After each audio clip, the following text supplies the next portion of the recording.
ግብጽ፣ ሳውዲና ኤርትራ ወታደራዊ ጥምረት ሊፈጥሩ ነው። የቀይ ባህሩ ቀውስ። የቀድሞ የውሃና ኤነርጂ ሚኒስትር እንዲሁም የህዳሴ ግድብ ዋና ተደራዳሪ የነበሩት ኢንጂነር ስለሺ በቀለ ግብጽ ከሶማሊያና ከኤርትራ ጋር በመሆን ኢትዮጵያን የመጫንና ኢትዮጵያ የባህር በር እንዳይኖራት የማድረግ እንቅስቃሴዋ ከቅርብ ጊዜ ወዲህ በግልጽ የሚታይ ስራ ነው ብለዋል። ኢንጂነሩ ሀሳባቸውን ሲቀጥሉም የኢትዮጵያን 130 ሚሊዮን ህዝብ ከባህር በር መለየት ማለት ትልቅ የደህንነት አደጋ፣ ሀገር ውስጥ ደግሞ ቀውስ ሊያመጣ የሚችል አስቸጋሪ በመሆኑ ኢትዮጵያዊነትን የሚያምን ሁሉ ከግብጽ ጋር የሚሰሩትን ሴራዎች ባለመደገፍ በጋራ መቆም አለበት በማለት ተናግረዋል። ኢትዮጵያ በርካታ ሀገሮችን የሚያቋርጡ ወንዞች ያሏት ቢሆንም ሁሉም ሀገር የኢትዮጵያን ውሃ ይመኛል።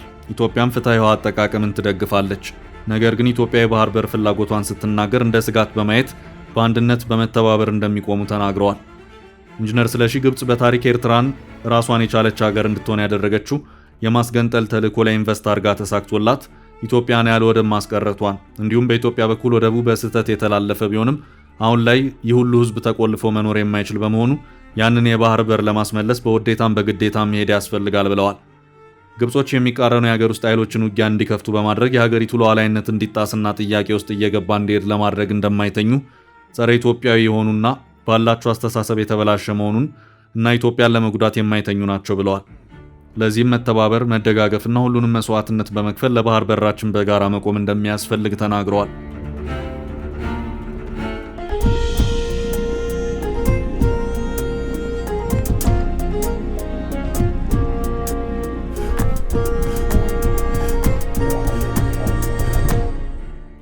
ኢትዮጵያ ወደ ቀይ ባህር ለመቅረብ ሀሳብ ያቀረበችው ከ6 ዓመት በፊት ነበር። ያኔ ጠቅላይ ሚኒስትር አብይ አዲስ መሪ በመሆናቸው ተቀባይነታቸው እጅግ የሰፋ ነበር። የዓለም መሪዎች ባለስልጣናቶች ክብር ይሰጧቸው ነበር። በዛን ሰዓት ሳውዲ አረቢያ የቀይ ባህር ፎረምን ስታቋቁም ኢትዮጵያን በክብር አባል አድርጋ ነበር። ሆኖም ግን የትግራይ ጦርነት ሲቀሰቀስና ኢትዮጵያና ጠቅላይ ሚኒስትር አብይ ከጦርነቱ ጋር ስማቸው በክፉ በሚነሳበት ሰዓት እነ ግብጽና ሳውዲ አረቢያ ኢትዮጵያን ከቀይ ባህር ፎረም አግልለዋል።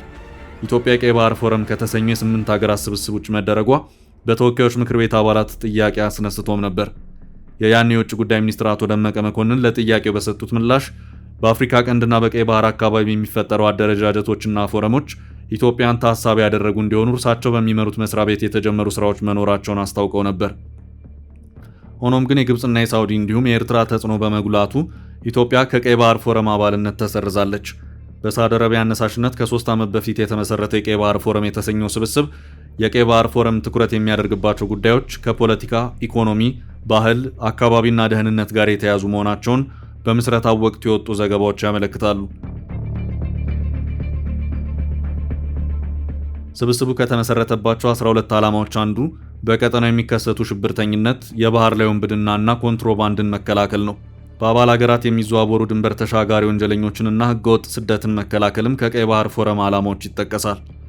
በስብስቡ በተካተቱ ሀገራት ንግድና ኢንቨስትመንትን ማስተዋወቅ ሌላኛው ዓላማ የሆነው የቀይ ባህር ፎረም በቀጠናዊ ሸቀጦች፣ አገልግሎቶችና የገንዘብ እንቅስቃሴን እንዲሁም የባህር ላይ ንግድን የማሻሻል ትልም አለው።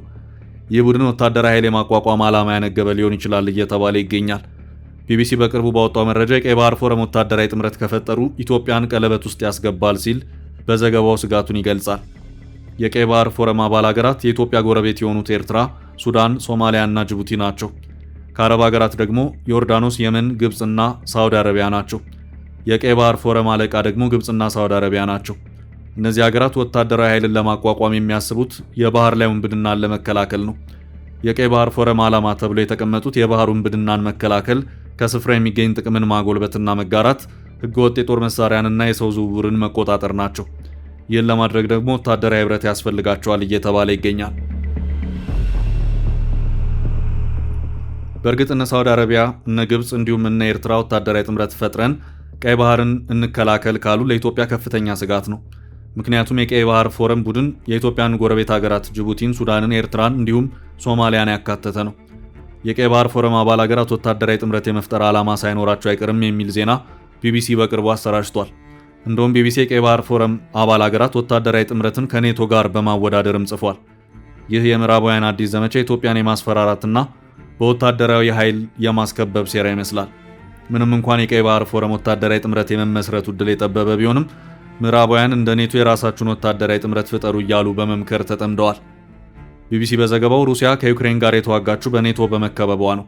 ኢትዮጵያም በቀይ ባህር ፎረም አባል ወታደራዊ ኃይሎች ከተከበበች ራሷን የማዳን ሥራ መስራቱ አይቀርም የሚል ዘገባም ጨምሮበታል። ጠቅላይ ሚኒስትር አብይ አህመድ ከ3 ዓመታት በፊት በተወካዮች ምክር ቤት በቀረቡ ጊዜ ዶክተር ቶፊቅ አብዱላሂ ከተባሉ እንደራሴ ስለ ቀይ ባህር ጥያቄ ተነስቶላቸው ነበር። ቀይ ባህር ለእኛ ብቸኛው መግቢያ መውጫችን ነው። ሳውዲና ግብፅ ሆን ብለው ሲያገሉን እኛስ ምን እያደረግን ነው የሚል ጥያቄ አንስተው ነበር። እንደራሴው ዶክተር ቶፊቅ ጥያቄያቸውን ሲያጠናክሩ ከ8ቱ አባል ሀገራት 4ቱ የኢጋድ አባላት ሆነው እንዴት ይህን አግላይነት ማስቆም አቃተን ብለዋቸው ነበር ለጠቅላይ ሚኒስትር አብይ አህመድ። ጠቅላይ ሚኒስትሩ ጥቅል የሆነና ተስፋን ያዘለ ምላሽ ሰጥተው ነበር። ወፏ የተሰበረ ቅርንጫፍ ላይ የምታርፈው ዛፉን ተማምና አይደለም፣ የምትበርበትን ክንፍ ተማምና ነው። ኢትዮጵያ ዛሬ ቀይ ባህር ትላለች፣ አትጠራጠሩ። ከ10-15 ዓመት በኋላ በሌሎች ራቅ ባሉ ሀገራትም ጥቅም አለኝ ትላለች። የእኛ ተጽዕኖ እዚች የቀይ ባህር ሰፈር የሚቀር አይመስለኝም። ምላሻቸው በተጨባጭ በዲፕሎማሲ ምን እየተሰራ እንደሆነ ምንም ፍጭ የሚሰጥ አልነበረም። ጠቅላይ ሚኒስትር አብይ ከ2 ዓመት በፊት በቤተ መንግስታቸው ከከፍተኛ የሀገሪቱ ወታደራዊ ጀነራሎች ጋር ጥብቅ ውይይት አድርገዋል። ጠቅላዩ በቀይ ባህር ጉዳይ ከከፍተኛ የሀገሪቱ ጀነራሎች ጋር ውይይት ሲያደርጉ ወታደራዊ ልብስ ጭምር እንደለበሱ ተዘግቧል። ጠቅላይ ሚኒስትሩ ከጀነራሎቹ ጋር ሲነጋገሩም እንዲህ ሲሉ ተናግረው ነበር። ከኛ አካባቢ በብዙ ሺህ ማይልስ ርቀት ላይ ያሉ መጥተው ወታደራዊ ሰፈር ልናቋቁም ነው፣ ወደብ ስጡን ሲሏቸው እሺ እያሉ ሰጥተው ቀጠናው የሀያላን አገሮች ጦር ሰፈር ካደረጉ በኋላ እኛ ባካችሁ ትንሽ መውጫ በር ስጡን ስንል ግን አይሆንም ብለው ይከለክሉናል። ማንም የጎረቤት ሀገር ለኢትዮጵያ የባህር በር ለመስጠት ፍላጎት የለውም። ጠይቀናቸው አይተነዋል። ከ100 ሺህ ማይልስ በላይ ኦንሾር ይዘህ አንዱንም ሳታለማ እባካችሁ 20 ማይልስ ስጡንና ከኛ የምትፈልጉትን ውሰዱ ስትላቸው እምቢ ካሉ ችግር አለ ማለት ነው። ኢትዮጵያን የሚያህል ትልቅ ሀገር 130 ሚሊዮን ህዝብ ይዛ ወደ ባህር አናስወጣሽን ብትላት የሚሆን አይደለም። እኛ ዝም ብንል ራሱ ኢኮኖሚው እያደገ ሲሄድ ያመረትነው ስንዴ መውጫ ፈልጎ ይህን ማስገደዱ አይቀርም። እናንተ እንድትዘጋጁ የምንፈልገው ይህንን እያሰባችሁ መሆን አለበት የሚል ነበር ማብራሪያቸው። አሁን የሀገሪቱ ከፍተኛ ጀነራሎች ለቀይ ባህር ዝግጁ ነን እያሉ ነው። ከዚህ ጋር በተያያዘ ኢትዮጵያ የባህር በሯን ያጣችው በወቅቱ በነበረው በራሷ መንግስታዊ አስተዳደርና ተመሳሳይ ፍላጎት ባላቸው ሌሎች ኃይሎች እንደነበረ አስታውሰው በዚያ የተሳሳተ ውሳኔ ላይ የህዝቦች ይሁንታና የቅኝ ገዢዎችም ጫና አለመኖሩን አደም ካሚል አስታውሰዋል። ኢትዮጵያን የሚመራው የወቅቱ መንግስት ሀገሪቱ የባህር በር እንድታጣ ያደረገው ደባና ሴራ ዛሬም ድረስ አስገራሚና አከራካሪ ነው ሲሉም አክለዋል። ከኢትዮጵያ የባህር በር ማጣት ጀርባ የራሷ መንግስታዊ አስተዳደርና የኤርትራ ሚና ከፍተኛ እንደነበረ አስታውሰው በተለይም የግብጾችን ሚና ወደ ኋላ ሄዶ መፈተሽ ቢቻል የተሰራብንን ሸፍጥ መረዳት እንችላለን ሲሉ አስረድተዋል። ኢትዮጵያ አሰብን ያጣችበት ሁኔታ አነጋጋሪና ምክንያታዊ ያልሆነ ነው ሲሉ አስተያየታቸውን ሰጥተዋል። ኢትዮጵያ አሁን የ130 ሚሊዮን ዜጎች ሀገር በመሆኗ የባህር በር የማግኘት አስገዳጅ ሁኔታ ውስጥ ገብታለች ያሉት ረዳት ፕሮፌሰር አደም ካሚል ሰላማዊ በሆነ መንገድ በተለይም በቀይ ባህር በኩል የባህር በር ተጠቃሚ የሚያደርጋትን እድል መፍጠር አለባት ብለዋል። ቀይ ባህር ደግሞ በዓለም ላይ ወሳኙ ባህር ነው። ዶላር በውሃ አካል የሚንሳፈፍበት ቦታ ነው። በዓለም ላይ ከባድ የባህር ትራንስፖርት የትራፊክ መጨናነቅ አለበት የሚባል ቦታ ነው። እስያ፣ መካከለኛው ምስራቅና አውሮፓ ሄደው የሚገጥሙበት ቦታ ነው። በሜዲትራኒያን ስዌዝ ካናልን፣ ቀይ ባህርን ዘልቆ ህንድ ውቅያኖስ መድረስ የሚቻልበት ብቸኛ መስመር ነው። ታዲያ በዚህ ቁልፍ ቀጠና ሀያልነቱን ማሳየት የማይሻ ሀያል ሀገር ከየት ይኖራል? ለዚህ አንድ ማሳያ ጅቡቲና አሙን አርገን እንውሰድ የሚለው የቢቢሲ ዘገባ የመዳፍ ያህል ከምትሰፋው ጅቡቲ ኩርማን መሬቷ ላይ እነማን ከትመዋል የሚለውን ማየት ብቻ ብዙ ይነግረናል።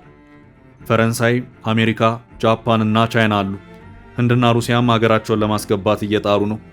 የተባበሩት አረብ ኤምሬትስ፣ ኳታር፣ ቱርክ እና ኢራን በቀጠናው ባሉ ወዳጆቻቸው በኩል ቦታቸውን ይዘዋል። ሌሎችም እየቋመጡ ነው። ተፈጥሮ በቀይ ባህር ሰፈር ያስቀመጠቻቸው ሀገራት ብቻ ሳይሆኑ ራቅ ያሉትም ቢሆን የንግድ መርከባቸው በዚህ ማለፉ ስለማይቀር የአካባቢው ሰላምና ጸጥታ ልክ እንደ ደጃቸው ያሳስባቸዋል።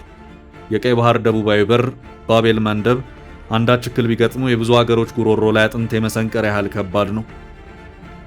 የቀይ ባህር ተፈላጊነት መጨመር በአፍሪካና በእስያ መሃል የተዘረጋውን ቀይ ባህር በተመለከተ ያሉ አሃዞች በየጥናቶች የተለያዩ ቢሆንም አጠቃላይ የሚሸፍነው ስፋት መጠን እስከ 450,000 ካሬ ኪሎ ሜትር የሚያካልል ሲሆን ከ2000 ኪሎ ሜትር በላይ ርዝመትና 500 ሜትር ጥልቀት እንዳለው ይታመናል። ይህ ጥንታዊ ንግድ መስመር የሆነው ባህር በህንድ ውቅያኖስ በኩል ወደ አትላንቲክ ውቅያኖስ የሚደረገውን ጉዞ የሚያሳጥር ባህረ ሰላጤ በመሆኑ መልክዓ ምድራዊ ተፈላጊነቱ በየጊዜው እየጨመረ መጥቷል። በተለይም የሱዌዝ ካናል መከፈትን ተከትሎ ከሜዲትራኒያን ባህር ጋር መገናኘቱንና የገልፍ ባህረ ሰላጤ አረብ ሀገሮች የነዳጅ ምርት ዋነኛ መተላለፊያ መስመር መሆኑ የቀይ ባህርን ወሳኝነት አሳድጎታል። አሁን ቀይ ባህር የነዳጅ ምርት ወደ አውሮፓና እስያ የሚመላለስበት እንዲሁም የቴክኖሎጂ ምርቶች ወደ አፍሪካና መካከለኛው ምስራቅ ሀገሮች የሚገባበት በዓለማችን ስራ ከሚበዛባቸው የንግድ መርከብ መመላለሻ ውሃ መስመሮች አንዱ አድርጎታል። ቀይ ባህር ከንግድ ማሳለጫነት ባለፈ በውስጡ የያዘው የነዳጅ ዘይትና የማዕድናት ሀብቶችም እጅግ ተፈላጊ ያደርጉታል። የዩናይትድ ስቴትስ ጂኦሎጂካል ሰርቬይ ተቋም እንደ አውሮፓውያን አቆጣጠር በ2010 አሴስመንት ኦፍ አንዲስከቨርድ ኦይል ኤንድ ጋስ ሪሶርስስ ኦፍ ዘ ሬድ ሲ ቤዚን ፕሮቪንስ በሚል ርዕስ ባሳተመው የዳሰሳ ጥናት 5 ቢሊዮን በርሜል የነዳጅ ዘይትና 12 ትሪሊየን ኪዩቢክ ጫማ የሚሸፍን የተፈጥሮ ጋዝ ሀብት በቀይ ባህር ዙሪያ ስለመኖሩ ይፋ አድርጓል። ከቅርብ ዓመታት ወዲህ ደግሞ ቀይ ባህር ዋነኛ ወታደራዊ ስትራቴጂካዊ ቦታ እየሆነ መጥቷል። በታሪኳ የመጀመሪያውን የባህር በር ጅቡቲ ላይ ያቋቋመችው ቻይናን ጨምሮ ከ9 በላይ ሀገሮች ወታደራዊ ጦር ሰፈራቸውን ያቋቋሙበት የፉክክር ስፍራ ከሆነም ሰነባብቷል። እንግዲህ ከአክሱም ስልጣኔ ጀምሮ በቀይ ባህር የመነገድ ጥንታዊ ታሪክ ያላት ኢትዮጵያ በዚህ ወሳኝ የባህር መተላለፊያ ላይ በባለቤትነት የምታስተዳድረው የባህር በር እንዳይኖራት ተደርጎ መርከቦቿ በኪራይ ወደብ መልሕቃቸውን እንዲጥሉና ብሔራዊ ደህንነቷ በሌሎች ሀገሮች ፍላጎት ላይ የተመሰረተ እንዲሆን የአውሮፓውያን የሴራ ሰለባ እንድትሆን ከተፈረደባት በርካታ ዓመታት ተቆጥረዋል።